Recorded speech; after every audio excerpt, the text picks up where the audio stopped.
할렐루야. 주 예수의 은혜와 평강이 있을지어다. 에베소서가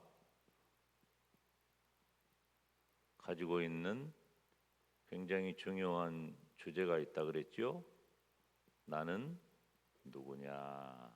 나는 누구인가? 자기 정체성이죠. 이게 안 되면 참 우리는 여타의 짐승이 아니에요. 우리 인간 존재는 굉장히 중요합니다. 왜냐하면 이것이 바로 삶과 연결되기 때문에 그래요. 내가 어떻게 살아야 할까를 결정하는 것이 굉장히 중요하죠. 그래서 내가 누구냐라고 하는 것이 아주 명확해야 합니다. 그런 면에 있어서 에베소서 1장부터서 3장까지는 내가 누구냐라고 하는 것이 하나님의 구원과 또 믿음에 대한 내용으로 기록을 하고 있어요. 그러면 4장부터 6장까지는 이렇게 우리가 구원받은 믿음의 사람이 되었기 때문에 역시 그에 합당한 삶에 대해 기록하는 거죠. 그러니까 결국 에베소서가 우리들에게 전해지는 주요한 목적은 뭐냐면은 너는 구원받은 믿음을 가진 성도니 이렇게 살아야 한다라고 하는 말씀이에요. 왜 이게 중요하냐면 에베소 교회는 초대교회 거의 대부분의 교회가 그러했던 것처럼 이 에베소 교회도 이방인과 유대인들이 섞여 있단 말이죠. 이방인과 유대인들이 섞여 있기 때문에 그 안에 정체성이 불분명해. 초대교회 대부분이 그래요. 복음을 전하는 이방에 세워진, 즉 이방인의 사도인 바울이 복음을 전해서 세워진 거의 대부분의 교회가 이 정체성의 문제가 흔들려요. 그때 당시는 모든 것이 다 신이에요. 뭐 우리나라도 별 예외는 아니죠. 모든 것이 다 신이에요.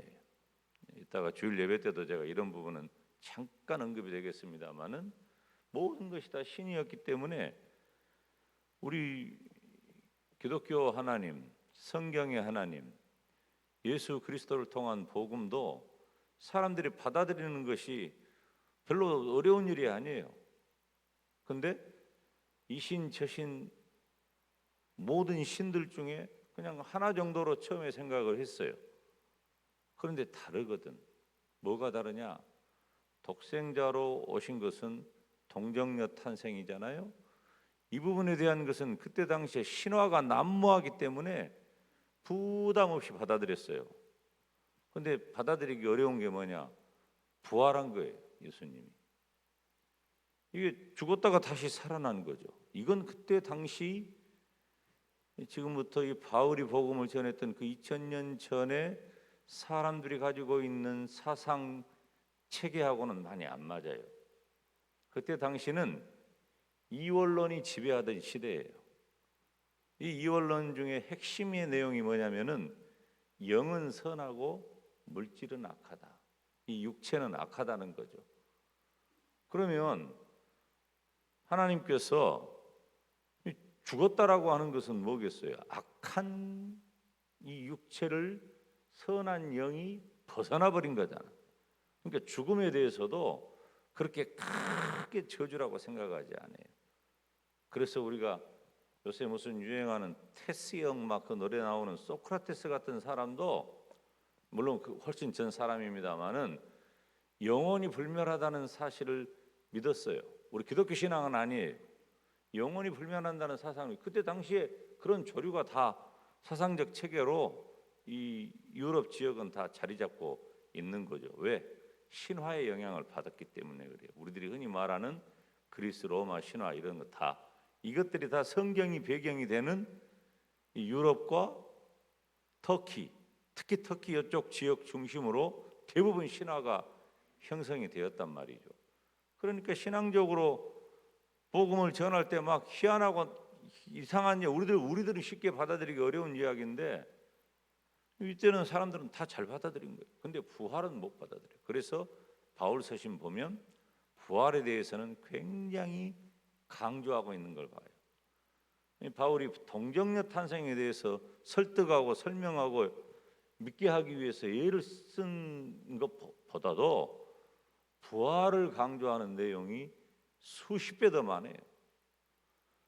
그런 상황에서 사람들이 가지고 있는 기독교의 정체성이 분명해야 한다라고 하는 것을 바울 서신은 전반부에 그런 내용을 기록하고 후반부에는 우리가 그렇게 구원받은 믿음을 가졌으니 어떻게 살아야 할 것인가 하는 것을 살폈죠. 우리가 4장에 들어서면서부터 바로 삶에 대한 그런 내용을 살피면서 우리가 며칠 동안 매우 중요한 주제를 하나 정리를 하고 넘어갔어요. 우리는 옛사람이 새사람 되었다. 이것도 역시 뭐하고 관계되겠어요? 어떤 변화겠어요? 물론 중심은 바로 이 내용이에요. 이 중심은. 그렇지만 내용은 바로 이 내용인 거예요. 삶의 변화인 거예요. 옛사람을 벗어버리고 새사람을 입어라. 이게 바울이 에베소 교회 성도들에게 그리고 지금 원리적으로나 모든 면에서 변함없이 이 시대를 살아가는 성도된 저와 여러분에게 준 아주 명확한 주제라고 하는 거예요. 따라서 합시다.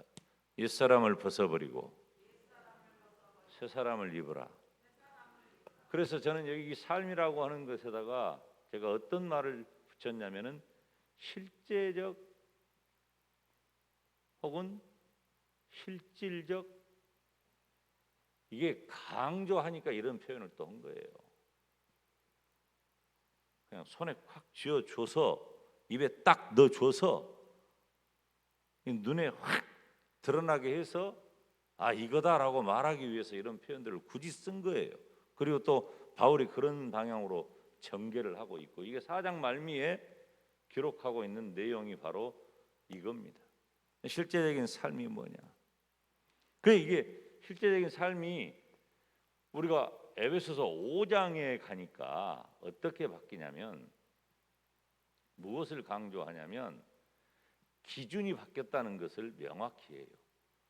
기준이 바뀐 거예요. 어떤 기준이 바뀐 거예요? 예전에는 이 옛사람으로서의 기준이 있었는데 이제는 새사람으로서의 기준이 생겼단 말이죠. 그럼 이 기준의 중심은 어디에서 있을까? 기준의 중심은 당연히 바울이 전한 복음.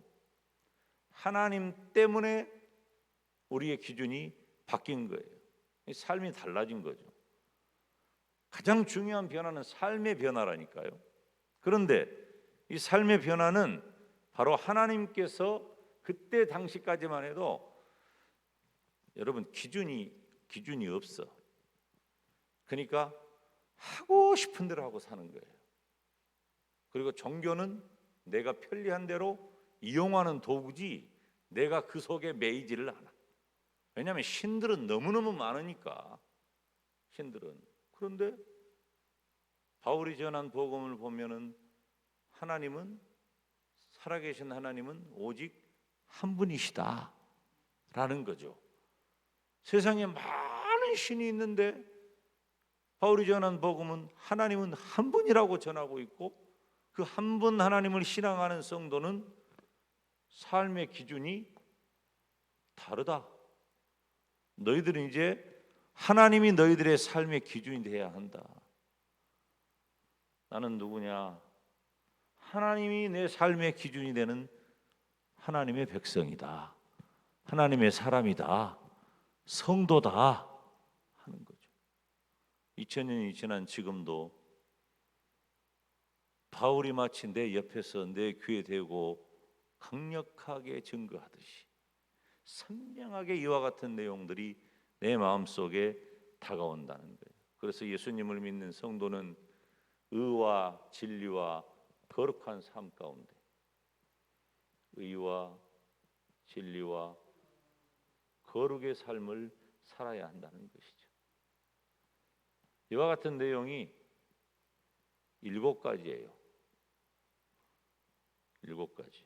그래서 한 2, 3일 동안 그 7가지 내용을 살피려고 합니다. 가장 중요한 것 첫째, 1절 다 같이 읽어요.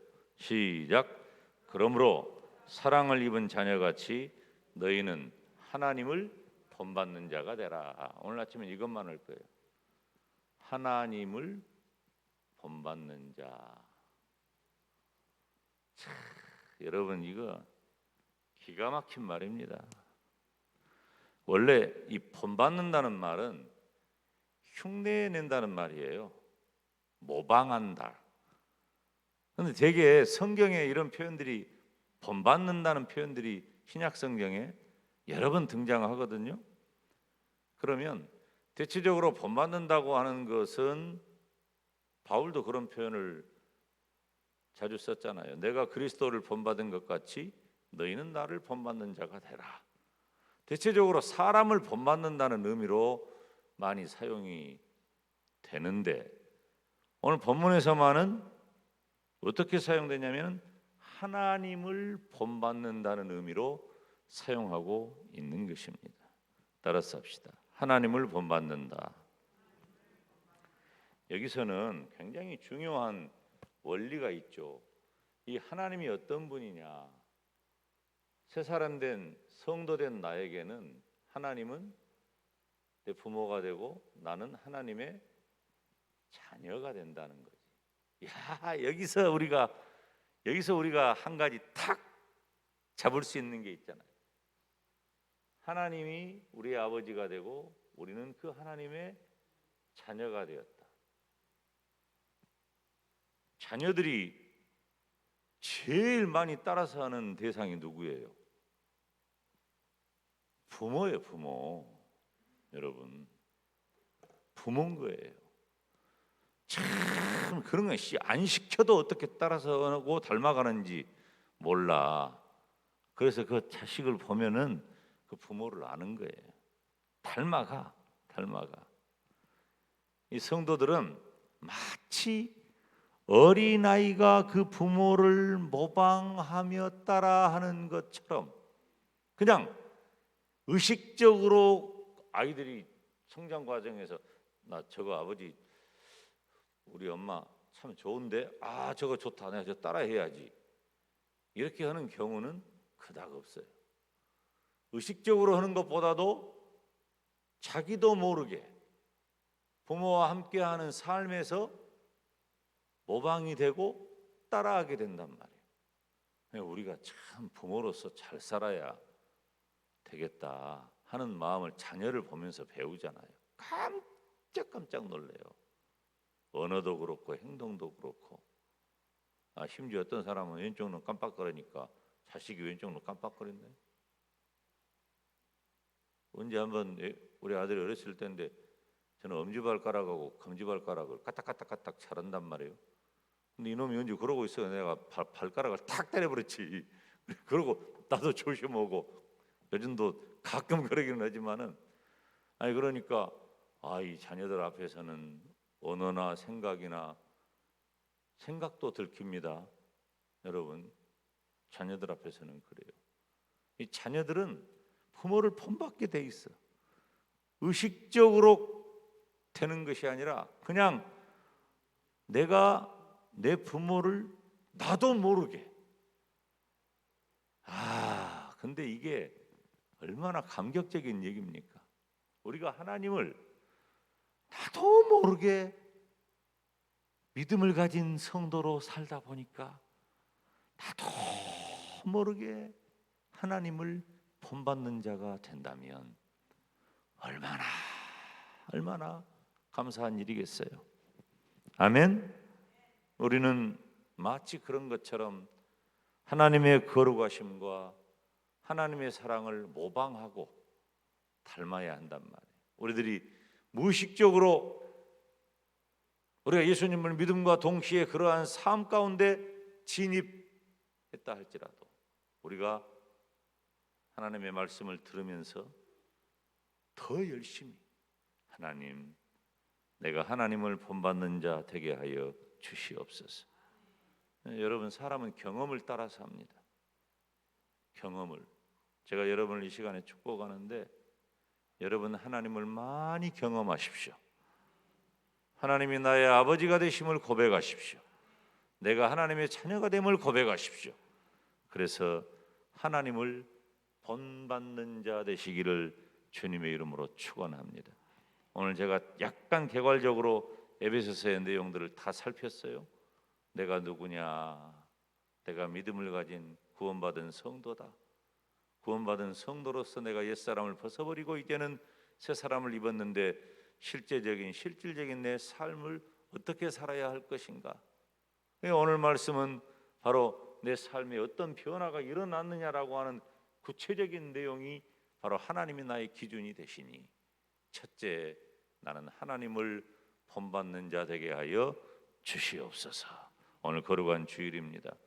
오늘 주일 하나님 앞에 나와 예배할 때 하나님을 본받는 거룩한 백성으로서 온전히 예배하기를 주님의 이름으로 축원합니다.